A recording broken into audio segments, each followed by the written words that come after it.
అధ్యాయం అడ్వెంట్లోని మధ్యాహ్నం ధ్యానం చేసుకున్నాం.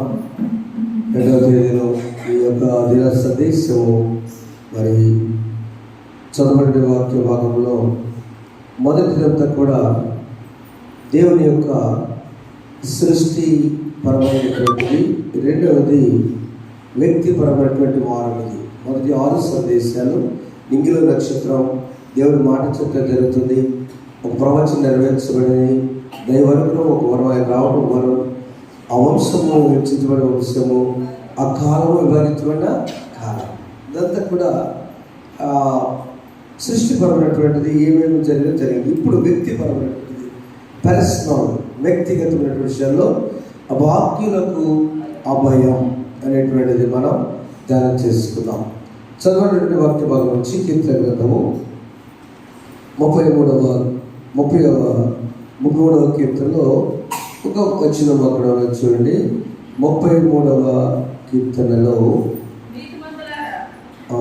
చదవండి. నీతిమంతులారా యెహోవాను బట్టి ఆనందగానం చేయండి, స్తుతి చేయుట యథార్థంగా శోభస్కరించిన ప్రార్థన. పరిశుద్ధునికి స్తోత్రాలైన నీతిమంతులారా అని సంబోధిస్తూ భక్తులు దావిదారు మాట్లాడిన మాటల్లో నీతిమంతులు ఎలా ఉండాలో, ఎలా ఉంటే భాగ్యవంతులు అవుతామో ధ్యానం చేయబోతున్నాం. మాతో మాట్లాడండి, వాక్యాన్ని బిడ్డను బలపరచండి. యేసు నామమున వేడుకొంచున్నాము తండ్రి, ఆమేన్. యేసు నామమున వేడుకొంచున్నాము తండ్రి, ఈ పక్కన యేసు నామమున వేడుకొంచున్నాము తండ్రి, ఆమేన్. ఇది గొంతులేని పద్ధతి నా ఎనర్జీ వినపడదు, మళ్ళీ కళ్ళు మూసుకుంటా. యేసు నామమున వేడుకొంచున్నాము తండ్రి, ఆమేన్. Thank you. అధికారంలో ఫ్రెష్గా ఈ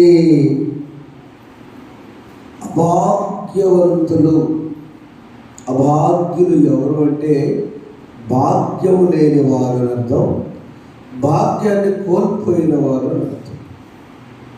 అసలు లేదు చిన్నప్పటి నుంచి ఒకరికైతే వచ్చినది కోల్పోయిన వారు.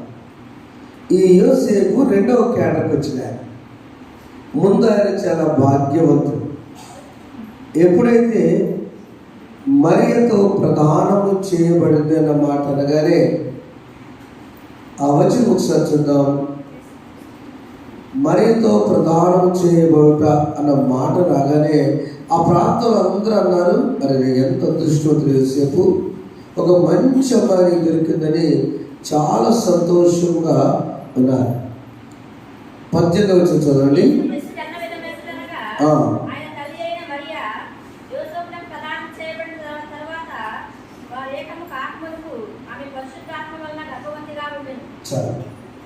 ఈ మరియా 3వ రోజు రేపు మనం ధ్యానం చేసుకోబోతున్నాం. అయినా జ్ఞాపకం చేస్తాం. కళ్యాణ మరుగు చెల్లుడు మనం ధ్యానం చేస్తాం. ఆమె దయాప్రాప్తురాలు, దేవుని దగ్గర నుంచి దయ పొందినాను, కన్యక, స్తుతిచ్చే ఉంటుంది. ఎప్పుడు చూసినా వాళ్ళ అమ్మగారు యానీ అంటారు. సెంటార్ స్కూల్స్ ఉన్నాయి కదా, ఇప్పుడున్న మన వేరే స్కూల్ అయినా, సెంటార్ సంస్థ అయినా, మన హోమ్ మినిస్టర్ గారు గతం చేసిన సోదరు సుశాంత్ గారు బియ్యకుడు సెంటార్స్ రాజమండ్రి ఇంజనీరింగ్ కాలేజ్ అమ్మా. సెంటార్స్ అని పెట్టారంటే పరిశుద్ధ అన్న యానీ అంటారు. ఆమె కుమార్తె మరి. అందుకు ఇది మే నెలలో మంచి తిరణాలు చేస్తారు ఆర్సీ చర్చ్ అమ్మా కదరా. అవునా? ఫిబ్రవరి 2వ తారీఖు. మా నాయకు పాప మే జీవితం ఫిబ్రవరి 2వ తారీఖున తెలియదు. ఓకే, ఫిబ్రవరి 2వ తారీఖున ఆమె బర్త్డే. అవునా? పుట్టినరోజా? కానీ పుట్టినరోజా? గొప్ప తల్లి, వెరీ సెయింట్. ఎందుకు ఆమె ధన్యురాలంటే ఆమె పెంపకం. ఆమె మరియా ఎప్పుడు స్తుతి గీతాలు పడు. అందుకనే స్తుతి చేయుట నీతిమంతులకు శోభస్కరం, యథార్థంతో శోభస్కరం కదా. ఆ స్తుతి చేస్తూ కూర్చున్నప్పుడు యోసేపు చేత ఎవరు చెప్పారో మొత్తానికి ఇద్దరు ఒకే దావీదు గోత్రం నుంచి వచ్చారు కాబట్టి ప్రదానం చేయలేదు. అప్పుడు ఆయన భాగ్యవంతుడయ్యాడు. ఆ క్షణమే భాగ్యము not reach the not the manner of the literal currency but the manner of Joy. భాగ్యం అనేటువంటిది ధనముతో కూడినటువంటి భాగ్యము కాదు, కానీ ఆనందము, మనస్సుకు ఆనందం రక్షబ్బా ఎంత ధన్యుడు. ఆ మాటలు ఎలా బలపరుస్తాడు. అక్కడ ఆస్తిపాస్తులు కాదు, కానీ ఒక గొడవతి అయినటువంటి ఒక గొప్ప యానీ అనేటువంటి ఒక తల్లిదండ్రులు చెప్పి మంచిగా పెంచబడినటువంటి ఈమె నీకు ప్రధానం చెప్పినప్పుడు ఆయన చాలా సంతోషించి ఉంటాడు. ఆ దినాల్లో ఎంగేజ్మెంట్ అయినాక సంవత్సరం తర్వాత పెళ్లి చేసుకుంటారు యూదు. అన్ని దాకా మ్యారేజ్. ఇప్పుడు కూడా జనం ఎంగేజ్మెంట్ పెట్టుకున్నారు, అదే సాంప్రదాయం. ఈ కబురు అసలు ఎలా తెలుసు? ఒక ప్రశ్న మనకు, మరియ గర్భవతిని ఎలా తెలుసు? యేసు ప్రదానం చేయబడిన తర్వాత వారు ఏకము కాకమునపు ఆమె పరిశుద్ధాత్మ గర్భవతి కావడంలో ఆమె భర్త అయిన యోసేపు నీతిమంతుడయ్యండి. నెంబర్ 1 ఆయన లక్షణాలు చూస్తే యోసేపు నీతిమంతుడు. నీతిమంతులైన వ్యక్తులు ఏం చేస్తారంటే, చూడాలి కండ 6వ అధ్యాయంలో 9వ వచనంలో మనం మాట్లాడుకుంటే నీతిమంతుడు నోవా గురించి మాట్లాడుతూ చెప్తాను. నోవాహు నీతిపరుడును తన తరంలో నిందారహితుడై ఉండెను. చాలు 6:9 ఆదికాండం. నోవాహుని దేవుడు ఎన్నుకున్నాడు. ఎందుకు ఎన్నుకున్నాడంటే ఒక మంచి కార్యం కోసం ఎన్నుకున్నాడు. ఏమిటి మంచి కార్యం అంటే, ఈ లోకమంతా కూడా ఒక దినాన నా మాట వినకుండా వ్యతిరేకంగా ఉన్నారు కాబట్టి మునిగిపోబోతున్న వారు, నాకెందుకు నిన్ను చూస్తే నువ్వే అలా చేయగలవు కాబట్టి ఒక ఓడను తయారు చేయి, కొలతలు చెక్క అవన్నీ చెప్తాను. అలాగే అంతే. 2-3 క్వశ్చన్లు అయ్యారు. నెంబర్ 1, ఒక ఓడ ఎంతమంది సరిపోతాయా? నెంబర్ 2, ఎప్పుడో వచ్చే వరదకు ఇప్పుడు ఎందుకు? నెంబర్ 3, తర్వాత చూద్దాంలే. వేసాడా? దేవుడు చెప్పింది చెప్పినట్టు చేస్తాడు. నీతిమంతుడు. అది అక్కడ నీతిమంతుడు అంటే, నీతిమంతుడు అంటే విశ్వాసం మిక్స్ అయింది. అబ్రహాము దేవుని నమ్మెను, అది అతనికి నీతిగా ఎంచాడు. కనుక దేవుడు చెప్పాడు చేశాడు అంతే. దేవుడు చెప్పాడంటే అంతే. నోవా డిసైడ్ అయిపోయాడు, చక్కగా మనం అది తీసుకొచ్చి భార్యకి చెప్పాడు. దేవుడు చెప్పాడు. అవునా అండి? ఓకే. భార్య పోయి కొడుకులకు చెప్పింది, కొడుకులు పోయి వాళ్ళ భార్య కోడలకు చెప్పాడు. ఈ కోడలు ఎందుకండి ఎర్రగడ్డ ఓడ తయారు చేసుకోవడం నాకు అనవసరం, మా అమ్మగారు చెప్పారమ్మా. అవునా? సరే, నాకు ఎందుకులే.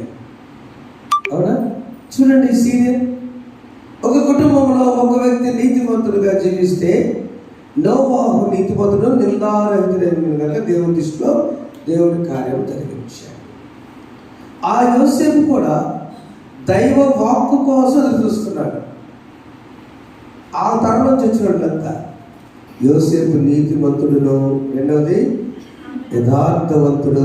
నీతిమంతుడే ఆమెను అవమానాలుగా రహస్యముగా ఆమెను విడనాడ ఉద్దేశించాడు. ఆ దినాల్లో నాకు ఎందుకు చదివించిన ఇష్టం లేదు, కానీ లేవికాండాలు ఉంటాయి, అవన్నీ చెప్పేదో మనశిక్ష వేస్తున్నారు. చూడండి ఒకసారి.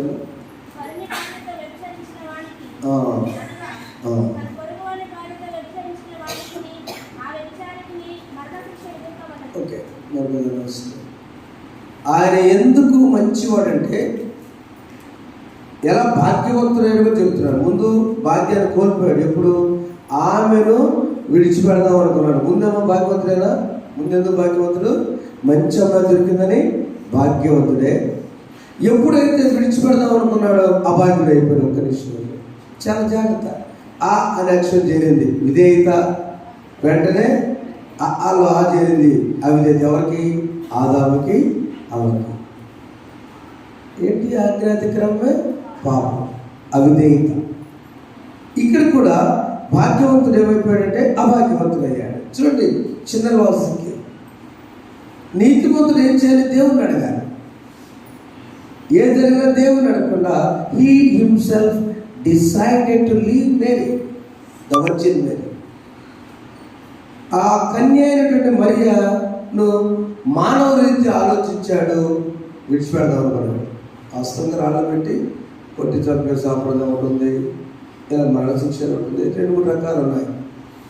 వివాహం కాకముందు ప్రదానం చేయబడిన తర్వాత మళ్ళీ ఆమె గర్భవతిని తెలిస్తే విడిచిపెట్టవచ్చు, మరణశిక్ష అప్పగించవచ్చు, రాళ్ళతో కొట్టవచ్చు, చాలా ఉన్నాయి ప్రాసెస్.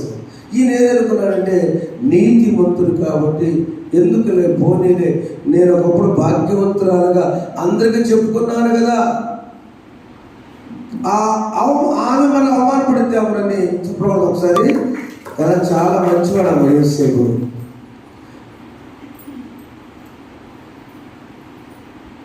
కలలో దేవుని వెలుగు కనిపించెను, ఇది దైవ కార్యమని చాటి ఓదార్చెను కదా. అవన్నీ యోసేపు క్రింది భాగంలో.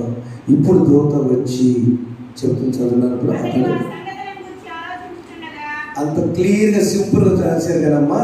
అతడు ఈ పరిస్థితి టెన్షన్ పడుతుండగా, అంతేగా ఆలోచిస్తున్నాడు, సదా కాలులో కలుస్తున్నాడా, ఏం చెయ్యాలి నేను, అతడు ఆ శ్రద్ధ గురించి ఆలోచిస్తూ ఉండగా ప్రభుదూత స్వప్నమందు ప్రత్యక్షమై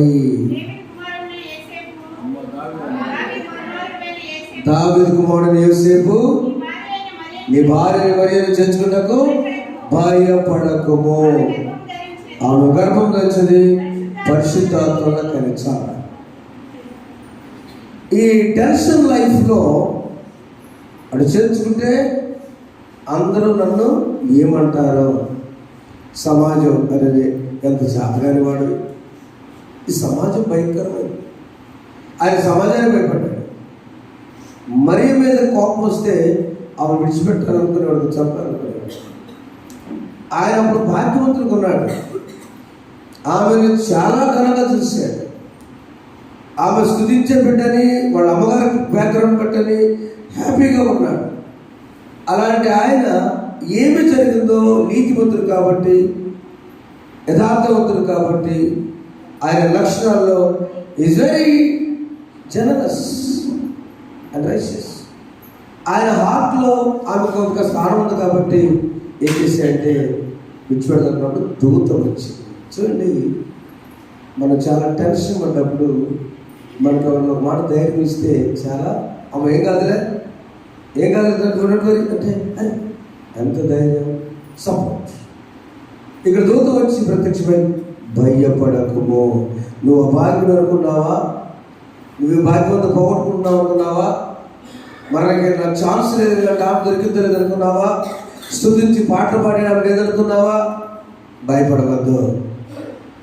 ఒక పాస్టర్ గారు పాట రాశారు, యేసు అన్న మాట లేకుండా మరియ క్యారెక్టరు ఆనాటి చిన్నపిల్లల నాటి దగ్గర ఆ మరియకి ఏ పాట పెడితే బాగుంటుందని ఈ పాట రాశారు. మీరు పాడతారుగా, స్తుతించెదను నిన్ను మనసా, మరియకి ఈ పాట, భజించెదను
ప్రపంచం తెలియదు. యేసు అన్న మాట లేకుండా ఆ మరియ తల్లి స్థుతిగీతం పాడినప్పుడు యోసేపు ఎంత భాగ్యవంతుడిగా ఉన్నాడు. ఆ ఆనందానికి నా జీవితంలో పోయిందనుకున్నప్పుడు అభాగ్యుడైపోయాడు. ఆ అభాగ్యులకు ఈ రోజున అభయం ఇస్తుంది దూత. Praise the Lord. హల్లెలూయా. గట్టి చెప్పకూడదు ఒకసారి. నీవు నేను ఈ రోజుల నుంచి నేను అభాగ్యునికి నా అభయస్తున్నప్పుడు there is angel of God, దైవ దూత ప్రత్యక్షమై భయపడబాక. ఒకసారి ఆదికాండం గురించి మాట్లాడు. ఆదికాండము 46 అధ్యాయము 3వ వచనంలో. ఆదికాండం 46 అధ్యాయం 3వ వచనం. యాకోబుతో నేనే దేవుడను నీ తండ్రి దేవుడను ఐగుప్తులోనికి వెళ్ళుటకు భయపడకుము.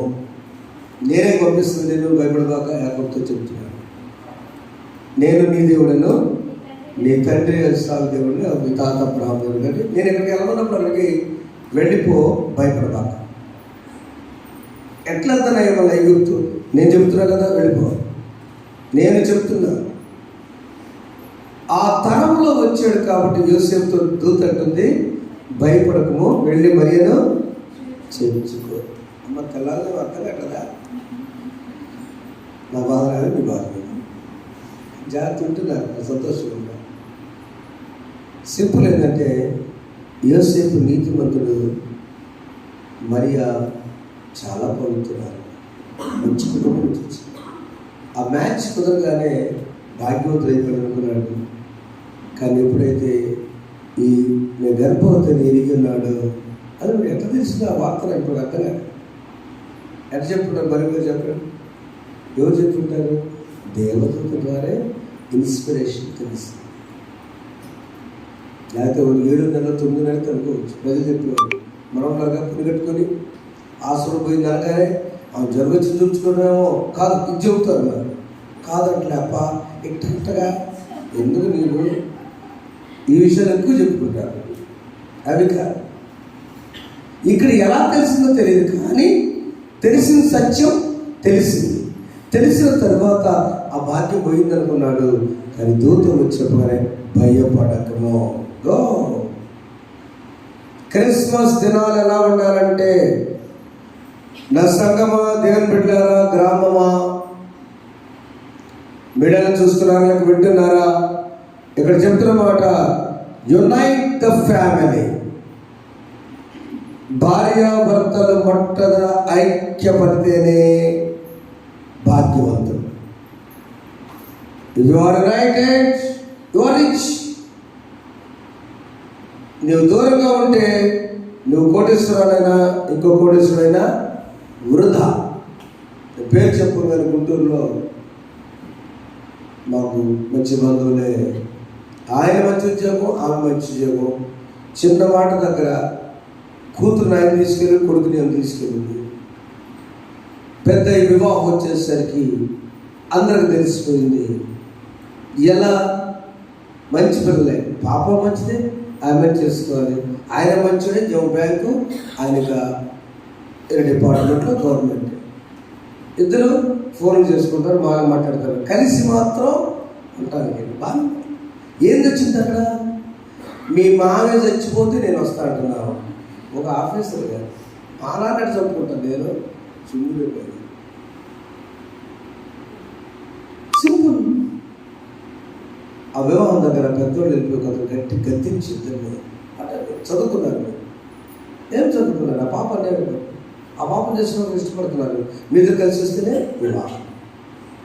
నేను ఎంత భాగ్యం ఉన్న ప్రయోజనం లేదండి. నువ్వు ఇల్లు కట్టుకున్నావు, ఒక అపార్ట్మెంట్ కట్టుకున్నావు. What is the use? The Christmas of 24 has to unite the families. 2024వ సంవత్సరము భార్యాభర్తలు ఐక్యపరచుగాక. చెప్పడం ఒకసారి గట్టిగా చెప్పబడతాము. భయపడబాక సహోదరి, నువ్వు వెళ్ళి ఆయన దగ్గరికి చేరుకో. సోదరుడు, నువ్వు వెళ్ళి చేరుకో. అంకుల పెద్దవాళ్ళారా, మరొక తరంలో వారికి అవకాశం కల్పించబాకండి. నేను టెన్షన్గా గట్టి మాట్లాడితే చిన్నోళ్ళు ఇంటి మేము రాకరా బాబు నుంచి వెలువరిస్తే మీరేదో ఎప్పుడు తీసుకులాడుతుంటారు. మాకు అనిపించి తిట్టుకుంటే కార్లు తిట్టుకున్నాను అన్నాను. నేను నెక్స్ట్ ఎవరికి గ్లాస్ వేసుకుంటాం, మీకు ఏర్పడుతుంది కమ్మగా చేతితో తిట్టుకుంటా ఉంటాం. ఆయన గొడవలు పోతారుకున్నాం కదా. చిన్నపిల్లల ముందు మనము ఏదన్నా చేసి మనం తట్టుకోలేదు. Their hearts are very plain. భయపడవాక యోసేపు తీసుకెళ్ళి భార్యను చర్చికి అన్న తర్వాత వెంటనే ఏం చేసేది యోసేపు చదువు. తర్వాత ఆ ఇద్దరు కలిశారు, చక్కగా వివాహం జరిగింది, దేవుని స్తోత్రం. ఓకేనా. ఇప్పుడు పెద్దవాళ్ళిద్దరు బాగానే ఉంటారు. ఆయన చదువు. ఆమె గర్భం ధరించినది పరిశుద్ధాత్మ కలిగినది, ఆమె కుమారుని కన్ను తన ప్రజల వారి పాపండి ఆయన రక్షించు కనుక ఆయనకు యేసు అన్న పేరు పెట్టు. యథార్థత మొదటి రెండే లక్షణాలు. నెంబర్ 1 యోసేపు నీతిమంతుడు, రెండవది యోసేపు యథార్థం. చూడండి కీర్తన గ్రంథము 112 మాట్లాడుతుంది. యథార్థవంతులకు చీకటిలో వెలుగు పుట్టులో. మనం కనుక యథార్థంగా ఉంటే చీకటిలో వెలుగు పుట్టును. ఏంటి యోసేపుకున్న చీకటి? భాగ్యాన్ని పోగొట్టుకున్న అభాగ్యుడేడు. ఏంటి ఆయనకున్న చీకటి? యోసేపు చీకటి ఏంటి? యోసేపు చీకటి అనుమానము. యోసేపు చీకటి అనుమానము. ప్రదానం చేయబడిన మరియా నేను ఇక్కడే ఉన్నాను, ఆమె ఎలా గర్భం వచ్చింది? తప్పులేదు, ఆయన ఆలోచన తప్పులేదు మానవ రీతిగా. కానీ దైవదూత వచ్చి చెప్పిన తర్వాత ఆ అనుమానాన్ని తీర్చుకున్నాక మళ్ళీ పదే మరిన్ని తీసుకున్నాడు. నడు గుర్తు నీ మొహం నిధులు అన్నాడా? నో. ఎప్పుడైతే దేవుని దూత మాట వాక్యము, ఎవరు దూతలు అంటే మన నాటికి వేసి రెక్కలేసుకునే దూతలు కాదు, అవి అప్పటి దూతలు. నేటి దూతలు ఎవరు? మన ఇంట్లో ఫ్యామిలీలో దూతలు ఎవరు? నాన్నగారికి దూతగా పనిచేస్తారు ఒకసారి, అమ్మగారికి దూతగా పనిచేస్తుంది, కుమారుడికి దూతగా పనిచేస్తాడు, కుమార్తెకు దూత పనిచేస్తాడు. వాళ్ళ ద్వారా దైవవాక్యం అనిపిస్తాము. అమ్మో చిన్న బిడ్డ చెప్పిందే విందాం.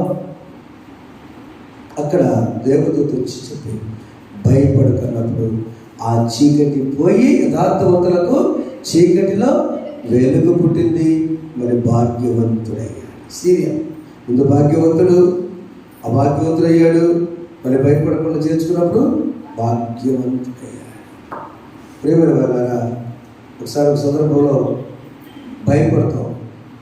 సారేపతి దగ్గర రాజుల గ్రంథంలో 17వ అధ్యాయంలో ఆమె వచ్చేసి అప్పం చేసి తీసుకురాగానే ఆమె అయ్యా నేను తిన్నాం ఆ ఒక్క అప్పము నా కొడుకు మేదులు చనిపోకముందు ఇదే తిన్నాను. వెళ్ళమ్మ తల్లి నేను చెబుతున్నా వెళ్ళు. ఏలి అంటున్నాడు వెళ్ళు. ఏముంటుంది? ఏలి ఆమెతో ఇట్లా భయపడవద్దు, నువ్వు పోయి నేను చెప్పినట్లు చేయము. అంతే, చాలా. ఈ తెల్లవారుజామున మనకిచ్చిన విషయంలో అభాగ్యులకు అభయం ఇచ్చే దేవుడు. భయపడతాడు, అభయం. నువ్వే పరిస్థితిలో యోసేపులాగా ముందుంటావు. ఆయన నీతిమంతుడు, యథార్థవంతుడు. నీతిమంతుడు మనం ఎవరు అంటే దేవుని విశ్వాసం జీవితంలో నీతిమంతులు. యథార్థం అంటే మన లెక్కలో మనం కొంచెం బాగానే వెళుతూ ఉన్నాం, కుటుంబాలు నడుస్తున్నాయి, ఉద్యోగమో వ్యాపారమో పనో పరిచయం ఏదో చేసుకుంటూ ఉన్నప్పుడు దేవుడు అన్నాడు నువ్వు ఏ పరిస్థితిలో కూడా భయపడవద్దు. అభయం ఇచ్చిన దేవుడు ఏలియా ద్వారా సారేపొత్తు సహోదరి ఆమె భయపడకుండా తెచ్చింది. అభయం ఇచ్చిన 3 సంవత్సరాలు హాయిగా ఉన్నది. యోసేపు వెళ్ళాడు, చేర్చుకున్నాడు, చరిత్రలో మిగిలిపోయాడు. యాకోబు దేవుడు చెప్పిన ఐగుప్తు వెళ్ళాడు, చరిత్రలో మిగిలిపోయాడు. నోవాహు దేవుడు చెప్పిన చేశాడు, భయపడకుండా చరిత్రలో. నీవు నేను ఈ ఉదయకాలంలో నా ప్రియమైన దేవుని పెట్టారా మనము కూడా దూత మాట విందాము, భయపడకుండా భాగ్యవంతులు. ఏ పరిస్థితుల్లో, ఏ జీవితంలో, అన్ని చోట్ల అనుమానం ఉండకపోవచ్చు, అనారోగ్యంతో ఉండవచ్చు, ఆర్థిక సమస్యలు ఉండొచ్చు, కుటుంబాల్లో భేదాలు ఉండొచ్చు, సంఘాల్లో భేదాలు ఉండొచ్చు, నువ్వు పనిచేసే స్థలంలో you may have some troubles. అయినా కూడా దూత అంటే ఎవరంటే దేవుని వాక్యం. దేవుడు కాదన్న దూత. అవునా? దూతను పంపించింది ఎవరు? దేవుడు. పెళ్లి సంబంధానికి ఎలియాజర్ పంపించింది ఎవరు? అబ్రహాం. ఎలియాజర్ పేరు దూత. కానీ దేవుని వర్తమానం మనము ఈ ఉదయకాలంలో దేవుళ్ళే నాతో మాట్లాడిందని మనం ధైర్యంగా ఆ మాటను స్వీకరించి భయపడవద్దు. మరణ పరిస్థితి జరిగినా భయపడవద్దు. He knows. ఈమెను చేర్చుకో. ఆ మనస్సు మనం కలిగి ఉన్నప్పుడు దేవుడు అద్భుత కార్యాలు, ఆశ్చర్యకార్యాలు జరిగిస్తాడు. అలా నడిపించకు పరిశుద్ధాత్మ దేవుడు మనకు సహాయం చేయును గాక. ఆమేన్. ఆయన ఈ లోకానికి వచ్చింది పాప సహితుడు, పాప రహితుడుగా ఈ లోకానికి వచ్చాడని యోబు గ్రంథం 14:4 ఉంటుంది. అలాంటి పరిస్థితులు ఆయన మన ఈ లోకానికి వచ్చింది మన భయాన్ని తొలగించడానికి. నిర్భయులమై ఇంకొక మాట చెప్తాను. లూకాసు వార్త జస్ట్ నిర్భయులుగా ఎందుకు ఆయన వచ్చాడనేది అందరికీ బైబిల్ దయచేసి ఆ చక్కని మాట నేను ప్రతిరోజు నాకు ఇష్టమైన ఏదో జ్ఞాపకం చేసుకున్నా. నేను టెన్షన్ పడ్డప్పుడు, వేదన పడ్డప్పుడు ఆయన ఈ లోకానికి వచ్చినది మనం నిర్భయులమై. మొదటి అధ్యాయము లూకాసు వార్త 75 వచ్చి పెద్దది క్రింద వచ్చినప్పుడు మనం శత్రువుల చేతి నుండి విడిపింపబడి మన జీవిత కాలం అంతా నిర్భయులమై ఆయన సన్నిధిని పరిశుద్ధముగాను నీతిగాను ఆయన సేవింపను అనుగ్రహిస్తూ ఈ రక్షణ కలుగుతుంది. భయం లేకుండా ఉన్నాం. అదే భాగ్యం. ఆ భాగ్యం మనందరూ భాగ్యవంతులమే. We are rich in Christ. రాజుగారి పిల్లలు, యువరాజు సంతానం. రాజుగారు ఉంటే ఈ కొడుకు ఉన్న పేదవాడ భాగ్యవంతులేగా. ఆయన సంతానం మనం. We are rich in Christ. క్రీస్తులో మనం భాగ్యవంతులు ఉన్నాం. యోసేపు లాంటి మంచి లక్షణాలు కలిగి ఒకరినొకరు క్షమించుకొని దూత మాటలను చేర్చుకొని ముందుకు సాగుదాం. అలా నడిపించకు పరిశుద్ధాత్ముడు మనం సహాయం చేయను కాక. ఆమె ప్రార్థన చేసుకుందాం. దయచేసి మోకరించడం రిక్వెస్ట్. మామూలుగా ఎవరు కూర్చోద్దు ప్లీజ్. అందరు లేచి వెంటనే మోకరించండి. స్తుతించెదను నిన్ను నేను మనసారా, భజించెదను నేను నిన్ను దినదినము. పరిశుద్ధులను దినదినములు స్థితించడానికి ఆయన మా బిడ్డలకు మాకు ఇచ్చిన అవకాశాన్ని బట్టి ఇస్తుంది. యోసేపు ప్రదానం చేయడం మరియు విడిచిపెట్టాలనుకున్నప్పుడు నీతిమంతులయ్యా, యథార్థవంతులైన యోసేపు, మీ వంశం దావీదు వంశం, నువ్వు వెళ్ళి చేర్చుకోమని దూత మాట విన్నాడు. నాయన నువ్వు భయపడవద్దు, నేను చెప్తున్నానని, ఇది దైవవాక్కు అని చెప్పగానే చేర్చుకున్నాను. మా జీవితాల్లో, మా కుటుంబాలు నీ మాటకు లోబడినాయి. నోవాహు భయపడవద్దు, ఓడ చేయమంటే చేశాడు. యాకోబు భయపడవద్దు, అగిరికి వెళ్ళమంటే వెళ్ళాడు. నాయన సారే బ్రదరాల సహోదరి భయపడమని చెయ్యమంటే అప్పము చేసింది. నాయన అయ్యా, మా జీవితాల్లో నీ పరిచయలు మాప్పుడు అనేక రకాలుగా అతను చేస్తూ ఉన్నారు. మహిళలు చేర్చుకున్న రీతిగా నా ప్రభా, నా తండ్రి యోసేపు లాంటి లక్షణాలు మేము కలిగి ఏ చీకటి ఉందో యేసు నామములో చీకటి పారదలను గాక, చీకటిని వెలుగు పుట్టును గాక. కన్నీటి చీకటిని తొలగించి ఆనందమైన వెలుగు దయచేయమని ఇదే మా ప్రభుడు ఏ వారం అంతా తిరిగి ప్రారంభమైంది. డిసెంబర్ మాసం వారి పనులతో తోడండి, ప్రయాణాలతో తోడండి. పంట విషయం వస్తారు, ఎక్కడ వర్షం కాపాడుగా వస్తారు. ఉద్యోగాలతో ఉద్యోగ ప్రయత్నాలను ఆశ్రయించండి. వ్యాపారం దీవించండి, పరిచయం దీవించండి. విద్యాభ్యాసంతో సాధించండి. గర్భిణీలను చండిబిడతలు జ్ఞాపకం చేసుకోండి. సంతానం కోసం చూస్తున్న సహోదరులు జ్ఞాపకం చేసుకోండి. దేవా, ఈ దినం మా కృపాక్షేమంతో నింపి మళ్ళా మేమంతా ఉదయకాలం కలిసినప్పుడు దయచేయమని ప్రతి కుటుంబాన్ని నా ప్రభా, ప్రతి కుటుంబంలో నా తండ్రి, ఏ దూత ద్వారా, ఏ బిడ్డ ద్వారా, ఏ ప్రార్థన ద్వారా, ఏ వాక్యం ద్వారా, ఏ పలుకు ద్వారా నా తండ్రి నీవు పలికావని నాయన కుటుంబాలలో దూతలు లేవని తండ్రి నీ స్వరాన్ని వారిగా చేయమని. ఇది ఒకటి స్నాక్స్ తెచ్చిన మా సోదరు నేను రమేష్ గారి కుటుంబాన్ని స్వీకరించిన రోజులు దీవించి దేవుని సన్నిధిలో పరిచయం వాక్యం చదువుకుంటూ ప్రార్థిస్తున్న సహకరిస్తున్న బిడ్డలు పాల్గొంటున్న బిడ్డలు మీరు జ్ఞాపకం చేస్తున్నామని యేసునామమున వేడుకొని ప్రార్థిస్తున్నాము తండ్రి. ఆమేన్. మమ్మల్ని ఉదయం వరకు సురక్షితంగా కాపాడిన ఓ ప్రభువా, మా పరలోకపు తండ్రి, సర్వశక్తులు ఇచ్చిన దేవా, నీ మహాశక్తి దినమంతే మమ్మల్ని సంరక్షించు. ఈ దినంలో ఏ పాపంలోనూ కాక ఏ విధమైన అపాయంలో చిక్కున్నట్లు కృప చూపుము. మా కార్యములన్నీ ఆఖరికి అనుకూలములై నిర్దిష్ట నీతిత్వంలో మరి నీతో పరిశుద్ధాత్మ సదాయక దేవుడే ఈ గతంలో జీవించు పరిపాలించు. నీకు వారిని మా ప్రభువైన యేసుక్రీస్తు వారిని వేడుకొచ్చున్నాము. ఆమేన్. పరలోకమందున్న మా తండ్రి, నామము పరిశుద్ధపరచబడుగా, నీ రాజ్యం వచ్చుగాక, నీ చిత్తము పరలోకమందు నెరవేర్చినట్లు భూమి మీదను నెరవేరుగాక. మా ధర్మము దయచేయి. మా ఇంట్లో ప్రార్థన చేసిన మేము క్షమించిన ప్రకారం మా ప్రార్థన క్షమించు. సర్వకార్యము తప్పించు. రాజ్యం, శక్తియు మహిమయు నిరంతరం నీవేనవి. ఆమేన్. మన తండ్రి దేవుని ప్రేమ, ప్రభువైన యేసుక్రీస్తు వారి కృప, పరిశుద్ధాత్మ సహవాసం ఇప్పుడు సదాకాలం ఇదండి మిమ్మల్ని భాగ్యవంతులుగా చేయనుగాక. ఆమేన్.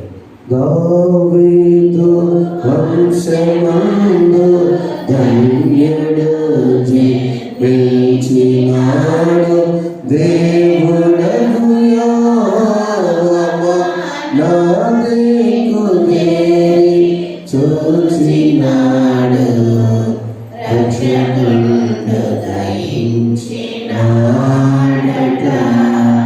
మన కొరకు పరమ రక్షకుడు దయించినాడట.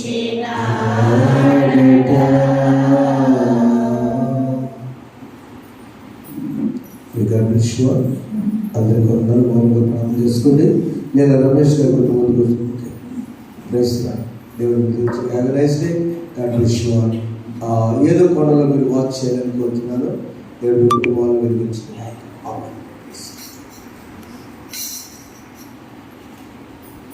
అమ్మ